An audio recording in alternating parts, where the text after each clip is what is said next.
ॐ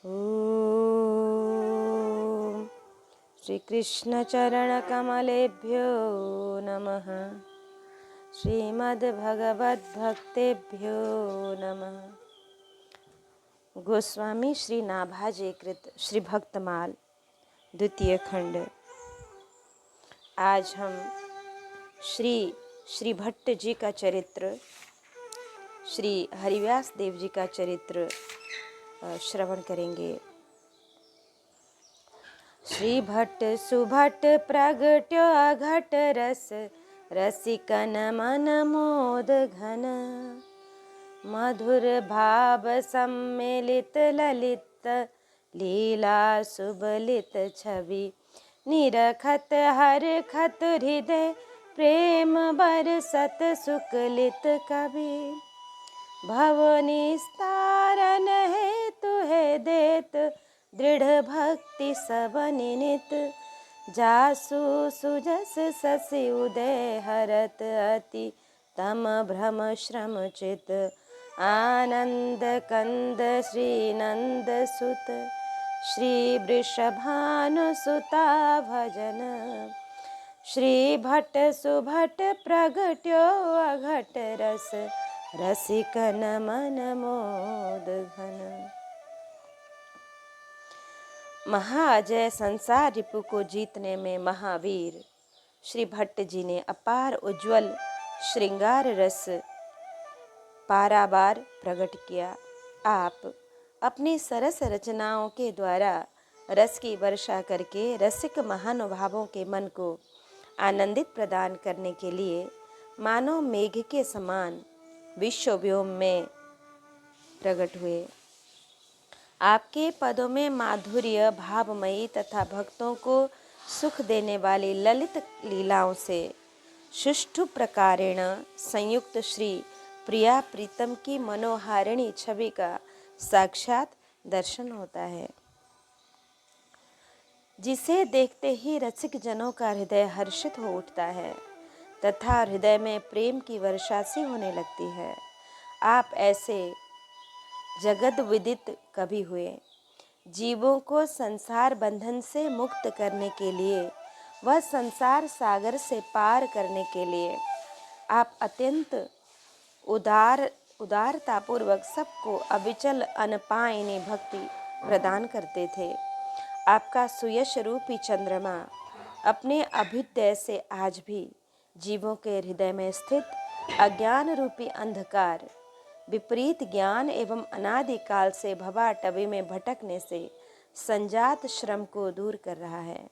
आप सदा आनंद कंद श्री नंद नंदन श्री कृष्ण एवं श्री वृषभानु नंदिनी श्री राधिका जी के भजन में निमग्न रहा करते थे। सुभट देखिए, पृष्ठ 156 में सूर शब्द की व्याख्या थी। पुनः भक्ति के शांत, दास्य, सख्य, वात्सल्य और श्रृंगार, इन पांचों रसों में श्रृंगार रस को झेलना सर्वसाधारण का काम नहीं है। इसे यूं कोई सुभट ही धारण कर सकता है। रसिक महानुभावों ने श्रृंगार रसोपासना को सिंहिनी का दूध कहा है। तात्पर्य यह है कि जैसे सिंहिनी का दूध या तो सिंह शावक के उदर में रह सकता है या स्वर्ण पात्र में, अन्यत्र वह टिक ही नहीं सकता, पात्र का भेदन कर बह जाएगा। उसी प्रकार यह अत्यंत गोपनीय श्रृंगार रस श्री प्रिया प्रीतम अथवा इनके अत्यंत आत्मीय अंतरंग जनों के हृदय में ही उल्लसित हो सकता है, अन्यत्र तो कल्पना भी व्यर्थ है। श्री भट्ट जी ने इस रस को धारण करने में परम समर्थ थे, अतः सुभट कहा। प्रगट्यो कहने का भाव यह है कि श्रृंगार रस को अत्यंत गोपनीय समझकर आचार्यों ने इसे सदा सर्वदा से छिपाया ही। फलस्वरूप जो अनाधिकारी हैं उनके लिए तो वह अगम रहा ही। अधिकारी जन भी अत्यंत गोपनीयता के कारण वंचित रहने लगे, अतः श्री भट्ट जी ने इसको प्रकट कर सुलभ कर दिया। अघट रस कहने का भाव यह है कि अनादिकाल से अनंत अनंत अनंत रसिक जन इस भगवद रस इसका पान कर रहे हैं, परंतु फिर भी यह घटता नहीं, प्रत्युतः नित्य नूतन परिपूर्ण ही बना रहता है। रसिकन मनमोद कहने का भाव यह है कि रसिक जन ही रस का यथार्थ आस्वादन करते हैं। अरसिक जन तो रस रहस्य को समझने में सर्वथा असमर्थ होते हैं, अतः वे उल्टे उपहास करते हैं। यथा भगवत रसिक रसिक की बातें रसिक बिना को समझ ही सके ना। पुनः कवित रसिक न राम पद ने हो, तिन कहूँ सुखदहास रस एहू। इससे कवि ने बहुत ही दुखी होकर विधाता से प्रार्थना किया कि अरसिकेषु कवित्व निवेदनम शिरसि माँ लिख माँ लिख माँ लिख। एक भाषा कवि ने भी इसी भाव को एक सवैये में बड़ी ही सुंदरता से प्रस्तुत किया। जगदीश यही बिनती तुमसे चाहे, निर्धन जन्म बिताने पड़े, सुख शब्द मिले सुनने को ये नहीं, यमलोक भी अंत में जाना पड़े। हरे कृष्ण भले इस भूतल में, दुख घोर से घोर उठाना पड़े। रसहीन नरों में परंतु मुझे कविता न कविता कदापि सुना न पड़े। भगवान वेद व्यास जी ने भी निगम कल्प तरु के निर्गलित फल भागवत का रसपान कराने के लिए रसिक जनों को ही निमंत्रित किया है। निगम कल्प तरुर्गलितम फलम शुक मुखाद मृत द्रव संयुतम, पिबत भागवतम रसमालयम मुहुरहो रसिका भुवि भावुकहा। घन श्री तुलसीदास जी ने भी संतों को मेघ कहा। सुमति भूमि थल हृदय अगाधु, वेद पुराण उदधि घन साधु। बरसहि राम सुजस बरबारी, मधुर मनोहर मंगलकारी। पुनः राम सिंधु घन सज्जन धीरा, चंदन तरुहरि संत समीरा। मधुर भाव सुकलित कवि यथा राधिका आज आनंद में डोले, सांवरे चंद गोविंद के रस भरी दूसरी कोकिला मधुर सुर बोले। कटि क्षुद्र घंटिका कनक हीरा, मई हाथ ले आरसी रूप तोले। जय श्री भट्ट आज नागरिनी की बनी, कृष्ण के सोल की ग्रंथि खोले। भव निस्तारण सब नितिन, एकमात्र भगवत भक्ति से संसार सागर से पार पाना संभव है, अन्य कोई उपाय नहीं है। बारी मथे घृत होई बरु, सिकता ते बरु तेल, बिनु हरि भजन न भवतरिय, यह सिद्धांत अपेल। अतः भक्ति प्रदान सब करते सबको भक्ति देते थे, यह आचार्य चरण का परमोदार्य है। जासु सुजस श्रम चित, जैसे चंद्रोदय से तम अंधकार भ्रम दिग्भ्रम श्रम थकावट ताप आदि दूर होते हैं, वैसे ही आपके सुयश शशि द्वारा जीवों के तम भ्रम श्रम का निवारण होता है। यथा जीव हृदय तम मोहि विशेषी, ग्रंथि छूट किमि परई न देखी। कि झूठे सत्य जाहि बिनु जाने, जिमि भुजंग बिनु रजु पहचाने। जेहि जाने जग जाई हेराई, जाके जागे जथा सपन भ्रम जाई। रजत सीप मह भास जिमि, जथा भानु करबारी। जदपि मृषा तिहु काल सोई, भ्रम न सकई कोई टारी। यही विधि जग हरि आश्रित रही, जदपि असत्य देत दुख अहही। जो सपने सिर काटन कटाई कोई, बिनु जागे न दूरी दुख होई। जासु कृपा अस भ्रम मिटि जाई, गिरिजा सोई कृपाल रघुराई। भव श्रम शोषक तोषक तोषा, समन दुरित दुख दारिद दोषा। आनंद कंद वृषभानु सुता, भजन सेव्य हमारे श्री प्रिय प्यारी वृंदा विपिन विलासी। नंद नंदन वृषभानु नंदिनी, चरण अनन्य उपासी। मत्त प्रणय वस एक सदा, रस विविध निकुंज निवासी। जय श्री भट्ट युगल वंशी बट, सेवत सब सुख राशि। बसो मेरे नैनन में दो चंद, गौर वरन वृषभानु नंदिनी श्याम वरन नंद नंद। गोलक रहे लुभाए रूप में निरखत आनंद कंद। जय श्री भट्ट प्रेम रस बंधन क्यों छूटे दृगफंड। भगवान श्री निम्बार्काचार्य जी ने वेदांत कामधेनु में आराध्य तत्व का निरूपण करते हुए श्री राधिका कृष्ण को ही अपना ध्येय स्वरूप माना है। अंगे तुम वामे वृषभानुजा मुदा विराजमाना मनरूप सौभगाम। सखी सहस्रै परिसेवितं सदा स्मरेम देवीं सकलिष्ट कामदाम। श्री श्री भट्ट देवाचार्य जी श्री केशव काश्मीरी भट्टाचार्य जी के परम कृपा पात्र थे। कहते हैं कि यवनों के आतंक के कारण सनातन धर्म में शिथिलता आ जाने से तत्कालीन देश की दुर्वस्था देखकर श्री केशव काश्मीरी जी जीवन पर्यंत भक्त भक्ति भगवंत और गुरु के ऐश्वर्य प्रकाश का सिद्धांत संपादन में ही लगे रहे। इनका प्रसंग हमने इससे पहले श्रवण किया था केशव काश्मीरी भट्टाचार्य जी का। इसके लिए आपने अनेक ग्रंथों की रचना की एवं कई बार संपूर्ण भारत का भ्रमण भी किया।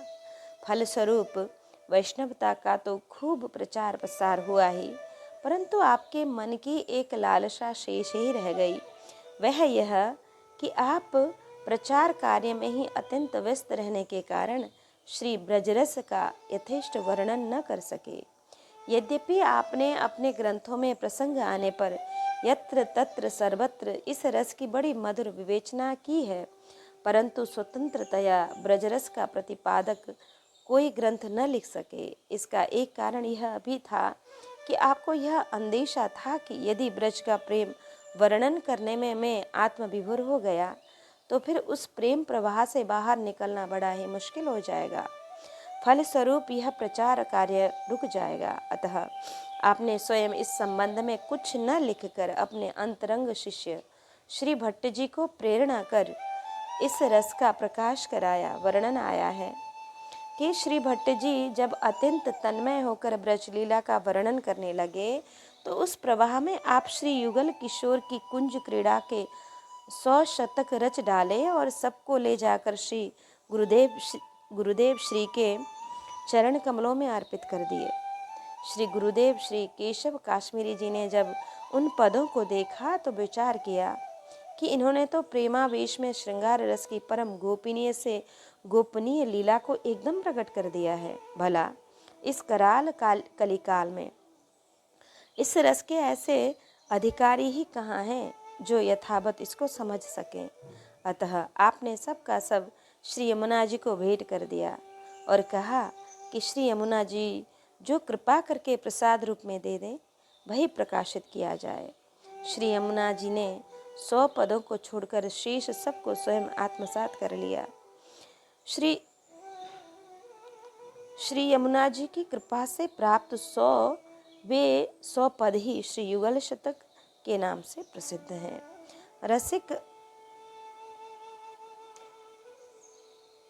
रसिक उपासकों के समाज में ये पद मंत्र तुल्य माने जाते हैं।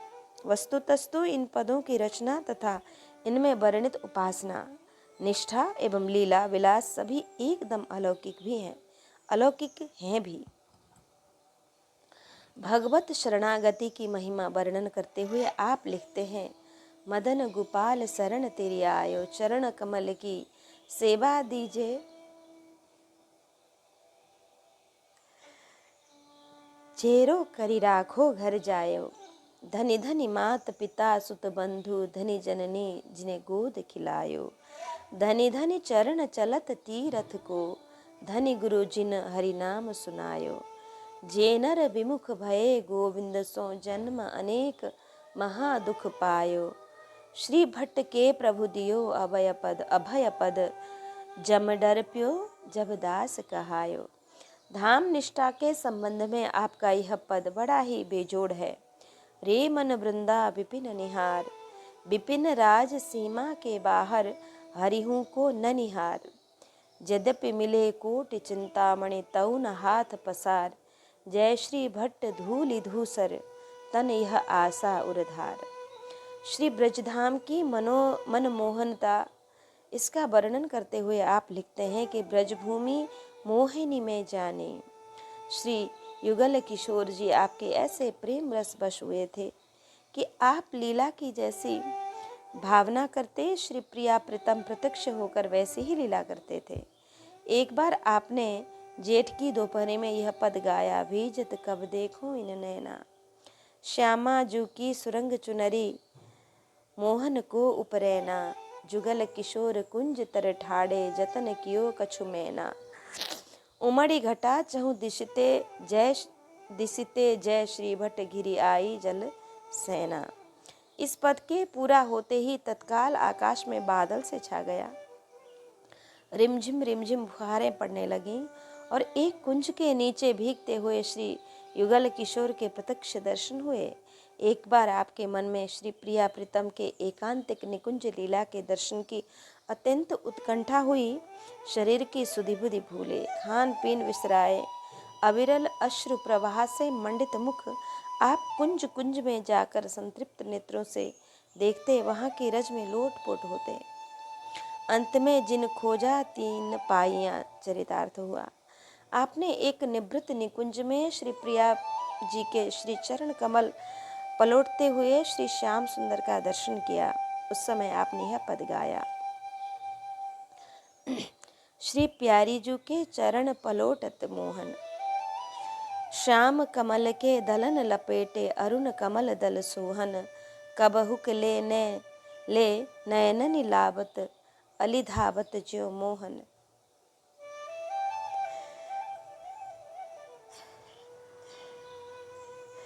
जय श्री भट्ट छबीली राधे होत जगे ते छोहन। ऐसे ही आपके समस्त पद अपार रस पारावार से भरे हुए हैं। इस प्रकार हमने श्री भट्ट जी का सुचरित्र श्रवण किया। ये श्री निम्बार्क संप्रदाय के आचार्य देव हैं।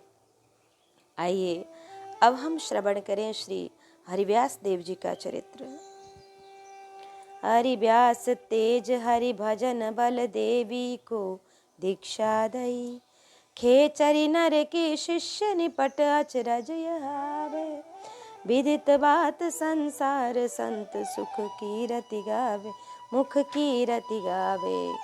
बैरागिन के वृंद रहत संग श्याम सनेही, जो जोगेश्वर मध्य मनो शोभित वैदेही। जय श्री भट्ट चरण रज पर सते, सकल सृष्टि जाको नहीं, हरि व्यास तेज हरि भजन बल देवी को दीक्षा दई। श्री हरिव्यास जी ने भगवत भजन के तेज और बल से देवी को भी मंत्रोपदेश किया था।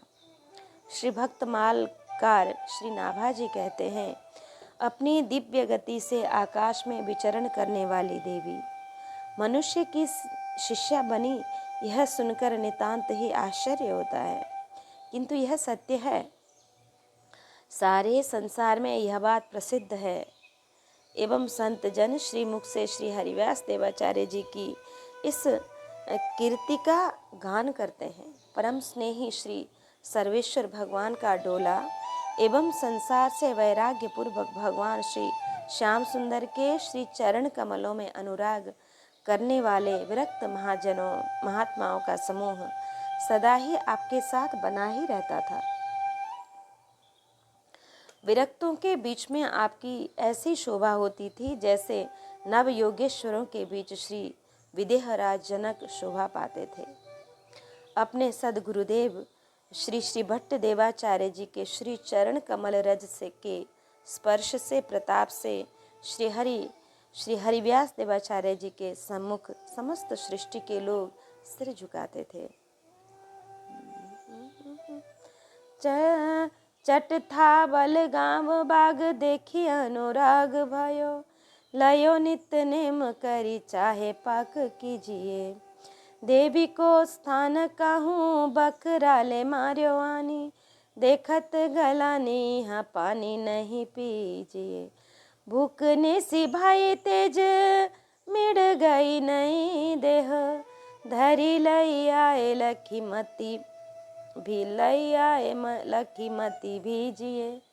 करो जू रसोई कौन करे कछु और भई, सोई मोको दीजे दान शिष्य करी लीजिए।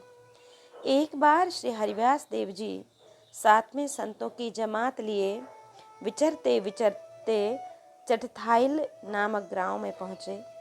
वहाँ एक बाग में जल थल का सब सुपास देखकर आप बड़े प्रसन्न हुए और उस बाग में ही उतरकर स्नान भजन पूजन आदि नित्य कृत्य करके रसोई करने का विचार किए। उस बाग में ही एक देवी का मंदिर था। उसी समय किसी ने देवी की प्रसन्नता के लिए एक बकरे को लाकर देवी के सन्मुख वध किया। यह विभत्स दृश्य देखकर आपके मन में बड़ा ही खेद हुआ और आपने मन में यह निश्चय किया कि ऐसे स्थान पर प्रसाद की तो बात ही क्या, जल तक नहीं पीना चाहिए। फलस्वरूप सब संत भूखे ही रह गए। दिन बीता, रात्रि आ गई। उपवास पूर्वक श्री हरि स्मरण से भक्ति का तेज तो बढ़ा और भागवत अपराध के कारण देवी का तेज नष्ट हो गया। अतः देवी भक्ति के तेज से एकदम अभिभूत हो गईं। उन्होंने घबराकर तुरंत नवीन देह धारण कर आकर आपका एवं सब संतों का दर्शन किया। आपके दर्शन मात्र से ही देवी भक्तिभाव से भर गईं और अत्यंत नम्रता पूर्वक बोली, आप लोग रसोई बनाइए, भूखे क्यों बैठे हैं? आपने उत्तर दिया, अब रसोई कौन करे? पहले करने का विचार तो था, परंतु यहाँ की स्थिति देखकर मन की और ही दशा हो गई। देवी ने कहा, जिसके निमित्त से आप लोगों को ऐसी खिन्नता हुई है कि पूरे दिन भूखे ही रह गए, जल तक नहीं पिए, वह देवी मैं ही हूँ।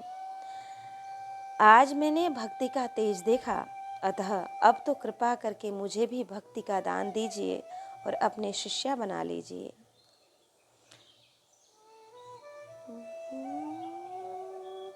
करी देवी शिष्य सुनी नगर को सटीक यूं, पट लिख ले खाट जाकी बड़ो सरदार है।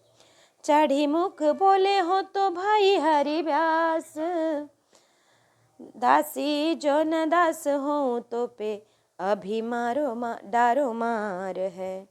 आए सब भृत्य भये मानो नए तन लय, गाए दुख पाप ताप किए भव पार है। को दिन रहे नाना भोग सुख लहेक, श्रद्धा के स्वपच आयो पायो भक्ति सार है।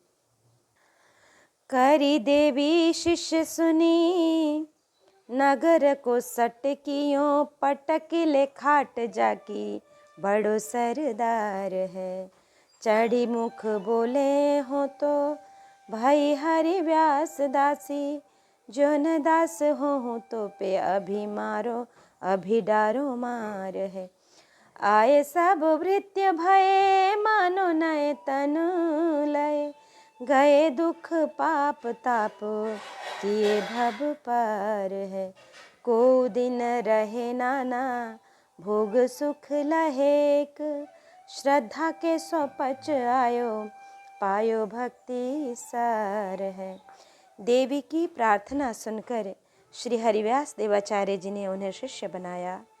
मंत्रोपदेश श्रवण करने के उपरांत देवी जी अत्यंत शीघ्रता पूर्वक नगर को दौड़ी गईं और वहां जाकर जो उस नगर का प्रमुख था उसको खाट समेत भूमि पर पटक दिया। तत्पश्चात उसकी छाती पर चढ़कर सूक्ष्म रूप से उसकी जिह्वा पर बैठकर उसके ही मुख से कहने लगी कि मैं तो श्री हरिव्यास देवाचार्य जी की शिष्या हो गई हूँ, तुम लोग भी शीघ्र उनका शिष्यत्व ग्रहण करो। यदि तुम लोग उनका शिष्यत्व नहीं स्वीकार करोगे तो मैं अभी अभी सबको मार डालूंगी। देवी का उग्र आदेश सुनकर डरकर सबके सब आकर आपके शिष्य हो गए, मानो सब ने नया जन्म नया शरीर धारण किया हो। श्री गुरु कृपा तथा दीक्षा के प्रभाव से सहज में ही सबके दुख एवं तापादि दूर हो गए। इस प्रकार आपने उन परम हिंसकों को भी भक्ति का उपदेश देकर संसार सागर से पार कर दिया। वे लोग भगवत भजन करके संसार से पार हो गए। आपने कुछ ही दिन तक वहाँ रहकर सबको भक्ति का महत्व एवं उपासना का तत्व तथा महात्माओं की रहनी सहनी समझाया। श्री ठाकुर जी को खूब राजभोग लगाते एवं सब संतों को भी खूब भगवत भोग प्रसाद का सुख प्राप्त हुआ। एक दिन एक परम श्रद्धालु सपच ने आकर आपसे अपने उद्धार की प्रार्थना की और आपकी कृपा से उसने समस्त साधनों का सार भक्ति अथवा भक्ति का भी सार प्राप्त किया। श्रद्धा के सपच आयो।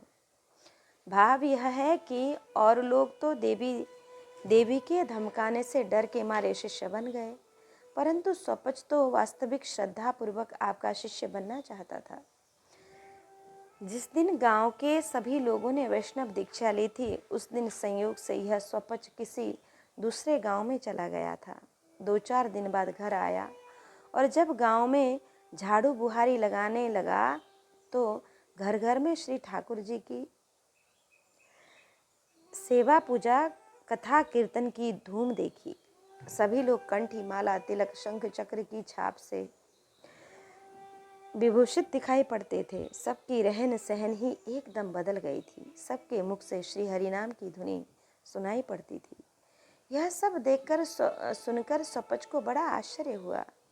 साथ ही उससे मन में बड़ा पश्चाताप भी हुआ कि हाय, केवल एक मैं ही अभागा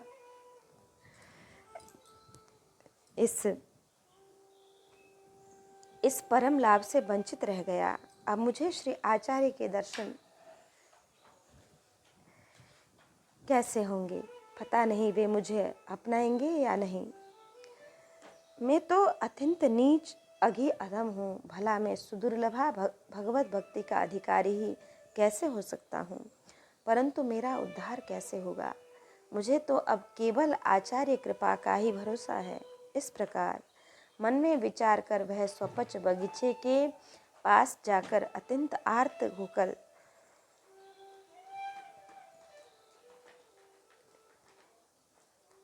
उच्च स्वर से रोने लगा। उसका करुण क्रंदन सुनकर आचार्य श्री ने पूछा कि यह कौन है और क्यों रो रहा है। जब लोगों ने बताया तो आपने परम कृपा करके उसे एक शिष्य के द्वारा अपना अधरामृत प्रसाद प्रदान किया। श्री प्रियादास जी कहते हैं कि पायो भक्ति सार है, वस्तु तस्तु संत की सीध प्रसादी ही भक्ति सर्वस्व है। शीत प्रसाद पाते ही उस स्वपच का हृदय एकदम निर्मल हो गया। उससे चराचर जगत भगवनमय दिखाई देने लगा। इससे जनाया गया कि गुरु कृपा एवं भगवान की भक्ति, इसमें प्राणी मात्र का अधिकार है। भक्ति में ऊंच नीच का कोई भेद नहीं है। भक्ति देश में सब समान है। प्रसिद्ध कहावत है, जाति पाति पूछी नहीं कोई, हरि को भजे सो हरि को होई। जाति भेद को लेकर भक्तों में ऊंच नीच भाव का करना महा अपराध है। जाति भेद जो करे भक्त सो सुतो परम अति पापी, ताते भलो बधिक पर निंदक, गुरु तल्पी मदिरापी। बायस की विष्ठा सो उपजे पीपर नाम कहावे, परिक्रमा दंडवत करे दुज सब जग पूजन आवे। तुलसी जो घूरे पर उपजे दोष न को उधरई, ता तुलसी के पात फल दल हरि पूजन को रहई। कूकर मरे गोमती संगम अस्ति चक्र होए रहई, तिन चक्रन को सब जग बंदे रोष न को कहई। ज्यों जल वर्षे पुर बीथिन में गंगा में बही आवे, सो जल परसी महा अपराधी कलमश सवे न सावे। सेन धना रैदास कबीरा और किते परवाना, इनको दर्शन दीनो है हरि प्रगट सबे जग जाना। जोग यज्ञ जप तप व्रत संयम, इनमें तो हरि नाही, गंगा राम सु नवल जुगल बर वसत भक्त उर माही। जब आप चटथा बल से चलने लगे तो देवी जी ने कहा कि मैं भी आपके साथ चलूँगी, परंतु आपने उन्हें वहीं रहकर भक्ति का प्रचार करने का आदेश दिया। वहाँ से चलकर आप विचरते विचरते एक विमुखी के गांव में जा पहुँचे। 2 दिन तक संतों की जमात उस गांव में पड़ी रही, परंतु किसी ने उनके भोजन आदि की कुछ भी व्यवस्था नहीं की। संयोग की बात, उसी समय चटता बल वाली देवी आपका दर्शन करने आई। जब उन्हें यह समाचार मिला तो उन्होंने कुपित होकर गांव वालों को सीख देने के लिए पत्थरों की वर्षा प्रारंभ कर दी। सब लोगों को प्राणों के लाले पड़ गए। भगवत प्रेरणा से कुछ लोगों का ध्यान साधुओं की जमात की ओर गया। उन्होंने देखा कि जितने क्षेत्र में साधुओं का आगमन है वहाँ एक रोड़ा भी नहीं गिर रहा है। सबकी आंखें खुली, समझ गए कि यह सब इन महात्मा जी का ही चमत्कार है। अतः सब लोग श्रद्धांजलि होकर आपकी शरण में आए और चरणों में पड़कर त्राहि त्राहि करने लगे। परम दयालु श्री हरिव्यास देव जी को उनकी दीनता देखकर दया आ गई। आपने देवी को शांत किया और गांव वालों को चेतावनी दी कि तुम लोगों ने साधु अवज्ञा का दुष्परिणाम प्रत्यक्ष देख लिया है कि साधु अवज्ञा तुरत भवानी कर कल्याण अखिल के हानि। अतः सब भूल कर संतों का निरादर नहीं करना। अब कभी भूलकर संतों का निरादर नहीं करना। अपना तन मन धन एवं सर्वस्व लगाकर संतों की सेवा करनी चाहिए। सब लोगों ने अपनी भूल के लिए क्षमा प्रार्थना की तथा श्री हरिव्यास देवाचार्य जी का शिष्यत्व ग्रहण कर वैष्णव हो गए। तभी से वहाँ के लोग बड़ी ही निष्ठापूर्वक संत सेवा करने लगे। श्री हरिव्यास देवाचार्य जी ने अपने जन्म से गौड़ ब्राह्मण कुल को अलंकृत किया था। वैष्णव दीक्षा आपने श्री निम्बार्क संप्रदायाचार्य श्री भट्ट देवाचार्य जी से ली थी। वर्णन आया है कि जब आप दीक्षा निमित्त श्री भट्ट जी के पास आए और मंत्रोपदेश के लिए प्रार्थना किए तो श्री भट्ट जी ने पूछा कि क्या तुमको मेरी गोद में कोई दिख पड़ता है? आपने सहज भाव से उत्तर दिया कि हमें तो कुछ दिखाई नहीं पड़ रहा है। तब श्री भट्ट जी ने आज्ञा दी, जाकर 12 वर्ष तक श्री गिरिराज जी की परिक्रमा करो और भगवान का नाम रटो, फिर हमारे पास आना। श्री हरिव्यास देवाचार्य जी ने 12 वर्ष तक यथावत गुरु की आज्ञा के अनुसार श्री गिरिराज जी की आराधना की। तदुपरांत पुनः वहीं पहले वाला प्रश्न और वही उत्तर मिलने पर श्री भट्ट जी ने पुनः 12 वर्ष तक के लिए वही पहले वाला ही नियम बताया। आपने पुनः सहर्ष गुरु की आज्ञा शिरोधार्य कर 12 वर्ष तक श्री गिरिराज जी की सेवा की। अब की बार आप आए और आने पर जब श्री गुरुदेव जी ने अपना प्रश्न दोहराया तो आपने कहा, जय जय।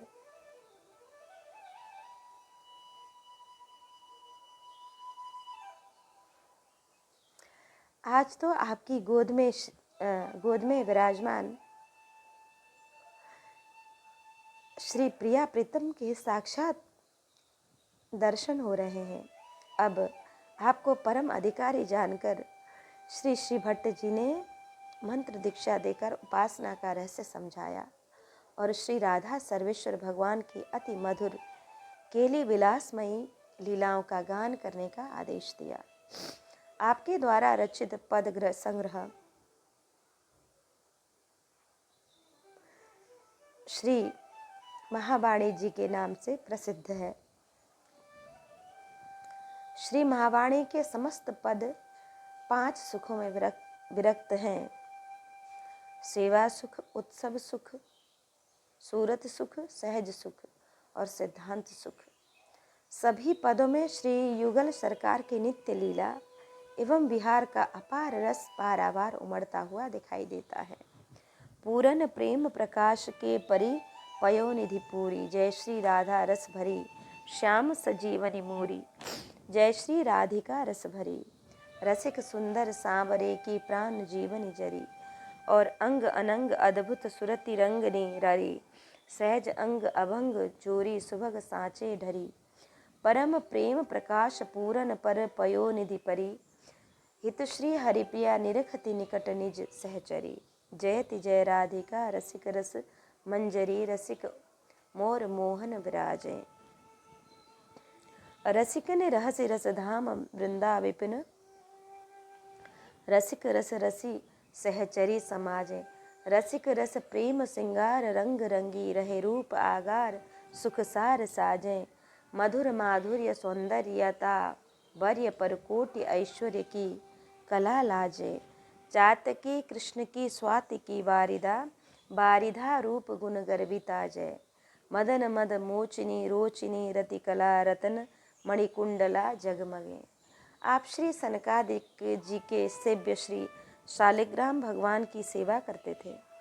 एक दिन आपके मन में यह बात आई कि श्री ठाकुर जी को श्री यमुना स्नान कराना चाहिए। फिर तो आप बड़े समारोह पूर्वक श्री सर्वेश्वर भगवान को श्री यमुना स्नान कराने के लिए ले गए। संयोग की बात, स्नान कराते समय श्री शालिग्राम भगवान हाथ से खिसल गए और श्री यमुना जी के प्रवाह में बह गए। जब बहुत खोज करने पर भी नहीं मिले तो आपने भगवान के विरह में अन्न जल त्याग दिया।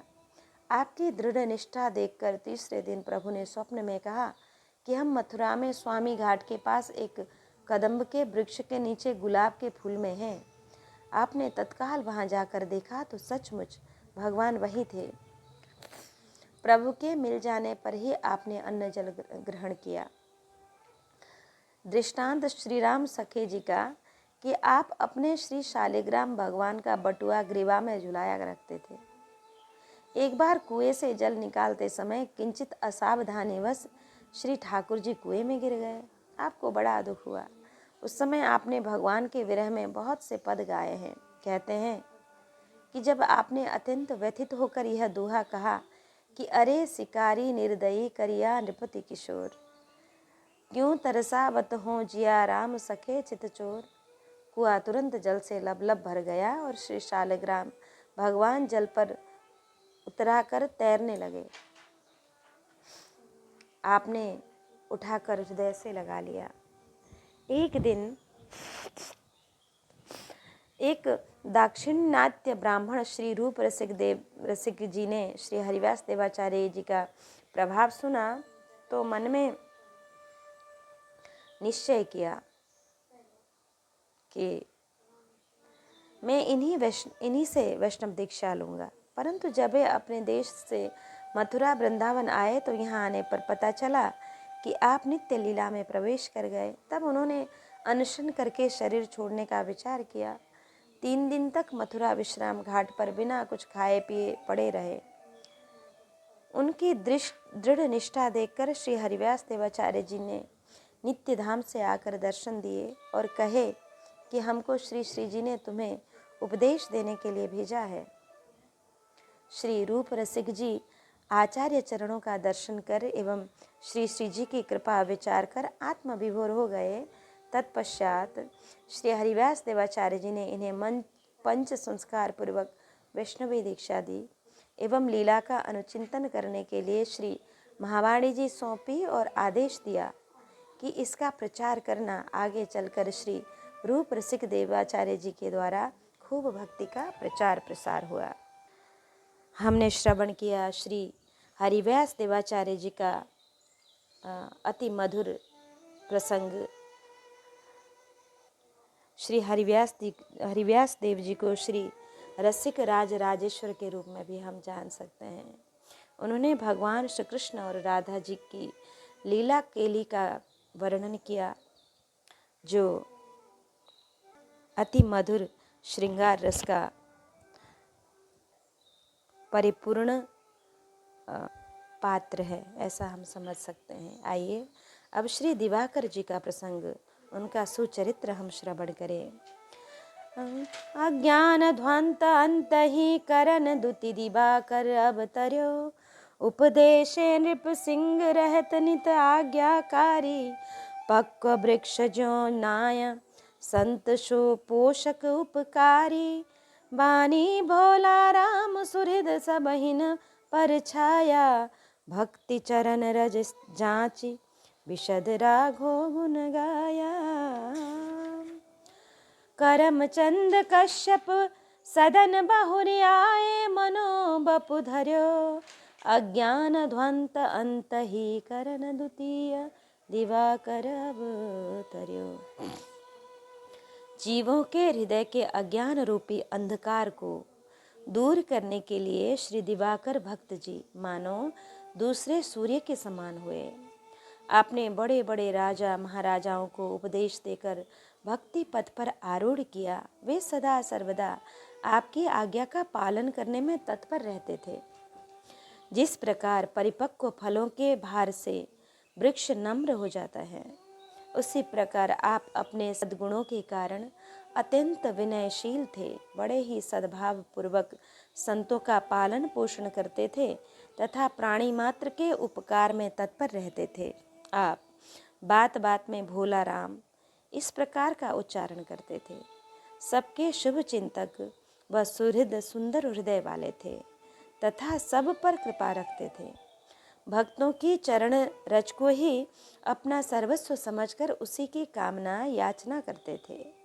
आपने आजीवन भगवान श्री रामचंद्र जी के परमोज्वल गुणों का गान किया। आपके पिता श्री कर्मचंद जी मानो साक्षात प्रजापति कश्यप ही थे। उनके घर मानो साक्षात सूर्य भगवान का ही पुनः भक्त दिवाकर जी के रूप में प्रकट हुए। अज्ञान ध्वंत, अज्ञान को अंधकार कहने का भाव यह है कि जैसे घोर अंधकार में अपना ही शरीर अपने को नहीं सूझता है। बरस धूरी कीन्हे सी अधियारा, सूझन आपन हाथ पसारा। उसी प्रकार अज्ञान दशा में जीव को आत्मस्वरूप नहीं सूझता। साथ ही जिस प्रकार अंधकार में मार्ग भ्रंश, सर्प बिच्छू चोर डाकू आदि अनेकों भय दुखों की पद पद पर प्राप्ति होती है, उसी प्रकार अज्ञान दशा में अपने श्रेयस साधना के निर्णय में भूल साधनच्युत काम क्रोध मद लोभ मत्सरादि रूपी बिच्छू चोर डाकुओं का भय पद पद पर रहता है। ग्रंथों में जहाँ तहाँ इन विकारों को ही पूर्वोक्त प्रकार से स्मरण किया गया है। मत्सर मान मोद महचोरा, रागादि सर्व गाना पन्नागरी, काम भुजंग डसत जब जेही, विषय निम्ब कटु लगत न तेही, भोगो घ वृश्चिक विकारम आदि। जिस प्रकार सूर्य से ही अंधकार की आत्यंतिक निवृत्ति होती है, उसी प्रकार संत कृपा से ही अज्ञान का समूलोच्छेद होता है। कि निम्बादित्य आदित्य कुहर अज्ञान जुरिया, उपदेशे नृपसिंह। रजोगुणी बुद्धि वाले लोगों पर उपदेश का प्रभाव नहीं पड़ता है। राजा लोग तो रजोगुण के पुतले ही होते हैं, परंतु आपने इन्हें भी अपने उपदेश से प्रभावित किया था। नृपसिंह के दो अर्थ, राजाओं में श्रेष्ठ अर्थात बड़े बड़े राजा महाराजा, सिंहवत क्रूर प्रकृति उग्र कर्मा राजा, ऐसे लोगों को भी उपदेश देकर सदपथ का पथिक बनाए रहत नित आज्ञाकारी। यह आपकी भक्ति का प्रभाव है। नहीं तो भला सबके ऊपर हुकूमत करने वाले राजा लोग किसकी आज्ञा मानने लगे। परिपक्व वृक्ष फल भारन नमि बिटप सब रहे, भूमि नियराई, पर उपकारी पुरुष जिमि नवहि सुसंपत्ति पाई। दैवी संपत्ति ही सुसंपत्ति है और ऐसे गुणों को ही दैवी संपत्ति कहा जाता है। सद्गुण सुरगन अम्ब अदितिसी, संत पोषक दोनों प्रकार के संतों का पोषण करते, भगवत प्रसादान्न से शरीर का पोषण करते एवं उपदेशामृत से आत्मा का पोषण करते।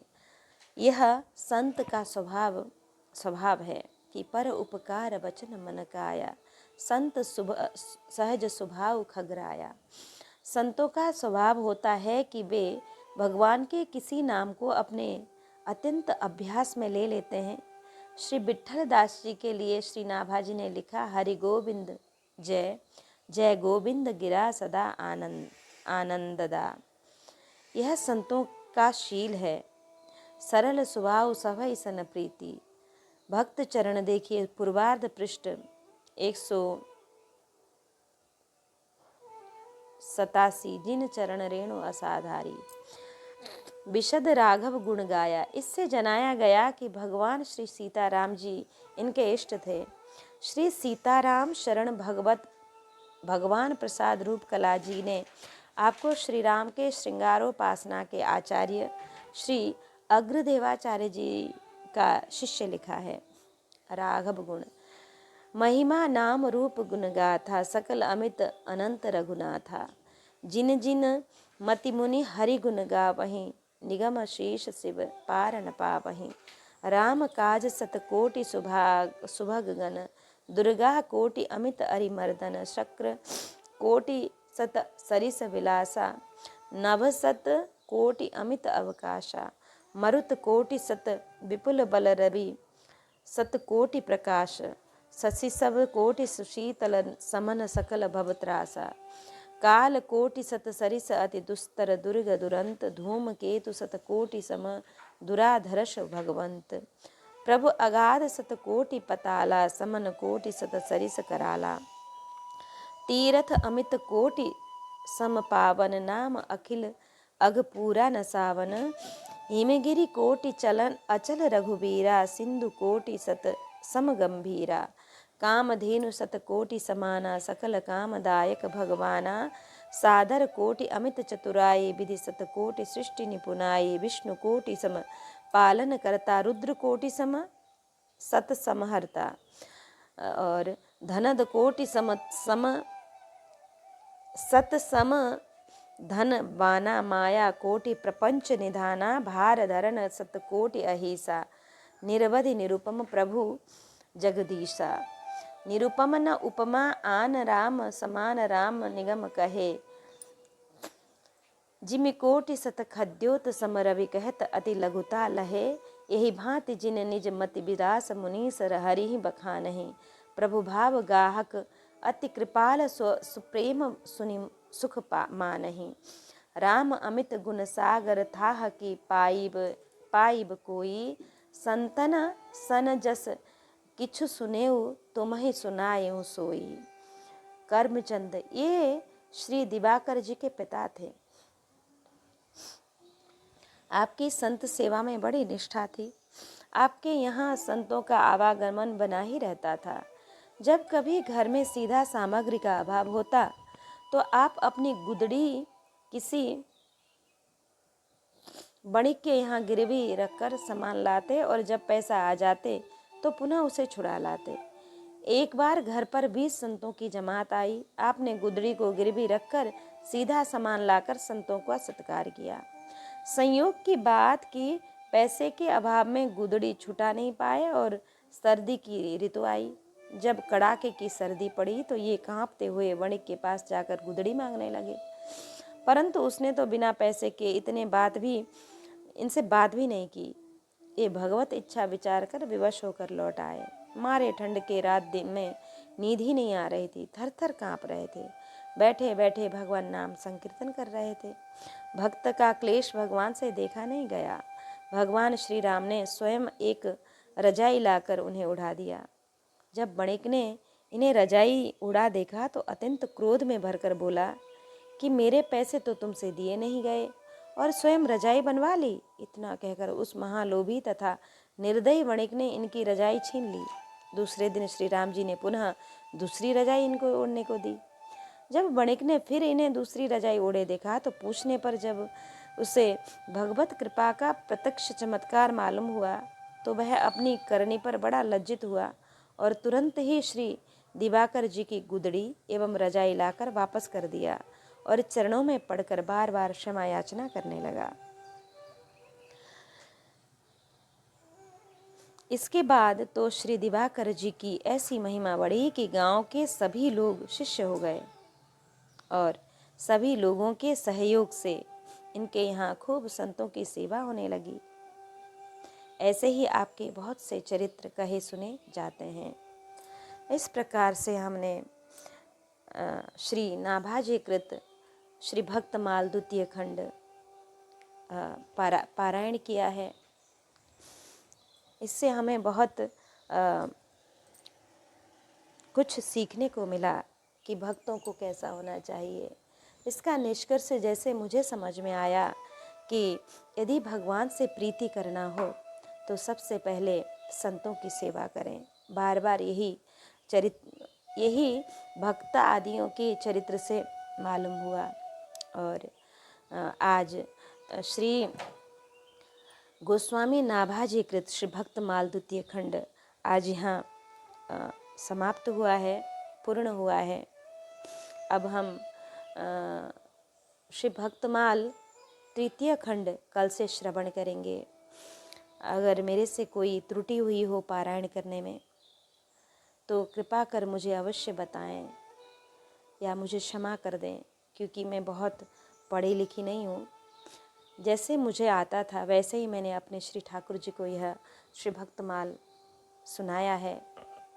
और जो लोग भी सुनते हैं उनके लिए बहुत बहुत साधुवाद है, बहुत बहुत धन्यवाद है कि भक्त चरित्र को सुनकर अपना जीवन धन्य बनाएं और श्री ठाकुर जी के चरण कमलों की उपासना करें, संत भक्तों की सेवा करें। बस यही समझ में आया।